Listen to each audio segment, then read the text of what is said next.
लगभग 5000 वर्ष पूर्व कुरुक्षेत्र में जब धर्म एवं अधर्म के मध्य महाभारत का युद्ध कौरव पांडवों के मध्य चल रहा था, ये कथा उस समय की है जब इस युद्ध में अर्जुन के निहत्थे पुत्र अभिमन्यु को जयद्रथ ने छलपूर्वक मारा था। उस समय अर्जुन ने जयद्रथ को मारने की प्रतिज्ञा की थी। जयद्रथ ने निहत्थे अभिमन्यु पर पीछे से जोरदार प्रहार किया। वह वार इतना तीव्र एवं घातक था कि अभिमन्यु उसे सहन न कर सका तथा वीर गति को प्राप्त हो गया। अभिमन्यु की मृत्यु का समाचार सुनकर अर्जुन क्रोध से पागल हो उठे।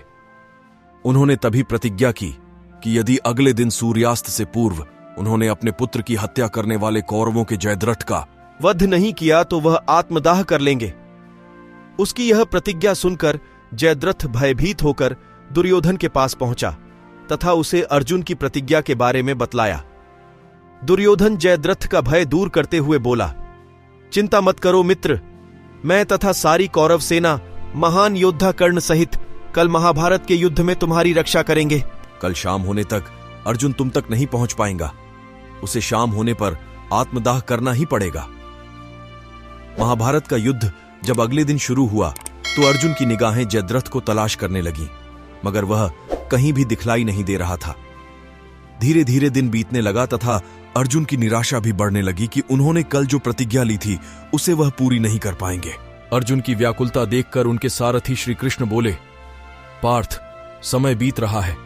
कल तुमने जो प्रतिज्ञा ली थी उसे पूरा करने का समय नजदीक आ रहा है तथा कौरव सेना ने जयद्रथ को अपने रक्षा कवच में घेर रखा है। अब तुम शीघ्रता से कौरव सेना का संहार करते हुए अपने लक्ष्य की ओर बढ़ो। अपने सारथी भगवान श्री कृष्ण के ये शब्द सुनकर अर्जुन का उत्साह बढ़ा और वह जोश से युद्ध करने लगे, परंतु जयद्रथ तक पहुंचना मुश्किल था। संध्या होने वाली थी। तभी श्री कृष्ण ने अपनी माया फैला दी। इसके फलस्वरूप सूर्य बादलों में छिप गया तथा संध्या का भ्रम उत्पन्न हो गया। संध्या हो गई है और अर्जुन को अपनी प्रतिज्ञा अनुसार आत्मदाह करना होगा। यह सोचकर दुर्योधन एवं जयद्रथ खुशी से उछल पड़े तथा जयद्रथ कौरव सेना के आगे आकर अर्जुन द्वारा आत्मदाह करने की खुशी में अट्टहास करने लगा। जयद्रथ को देखकर श्री कृष्ण बोले, हे पार्थ, तुम्हारा शत्रु तुम्हारे सामने खड़ा है। उठाओ अपना गांडीव और वध कर दो जयद्रथ का। वह देखो अभी सूर्यास्त नहीं हुआ है। यह कहकर श्री कृष्ण ने अपनी माया समेट ली। देखते ही देखते सूर्य बादलों की ओट से बाहर आ गया। सबकी निगाहें आसमान में सूर्य की तरफ उठ गईं। सूर्य अभी भी चमक रहा था। यह देखकर दुर्योधन एवं जयद्रथ के पैरों तले जमीन खिसक गई। जयद्रथ डर कर भागने लगा। उसी समय अर्जुन ने अपना गांडीव उठा लिया। तभी अर्जुन को श्री कृष्ण ने चेतावनी दी, पाठ, जयद्रथ के पिता ने इसे वरदान दिया था कि जो जयद्रथ का मस्तक धरती पर गिराएगा उसका मस्तक भी 100 टुकड़ों में विभक्त हो जाएगा। अगर इसका मस्तक धरती पर गिरा तो तुम्हारे सिर के भी 100 टुकड़े हो जाएंगे। उत्तर दिशा में यहां से 100 योजन की दूरी पर जयद्रथ के पिता तप कर रहे हैं। तुम जयद्रथ का मस्तक इस प्रकार काटो कि वह उसके पिता की गोद में जाकर गिरे।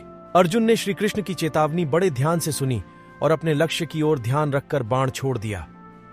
उस बाण ने जयद्रथ का सिर धड़ से अलग कर दिया और उसे लेकर सीधा जयद्रथ के पिता की गोद में जा गिराया।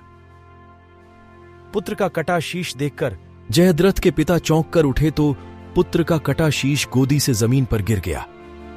जयद्रथ के कटे शीश के जमीन पर गिरते ही जयद्रथ के पिता के शीश के भी 100 टुकड़े हो गए।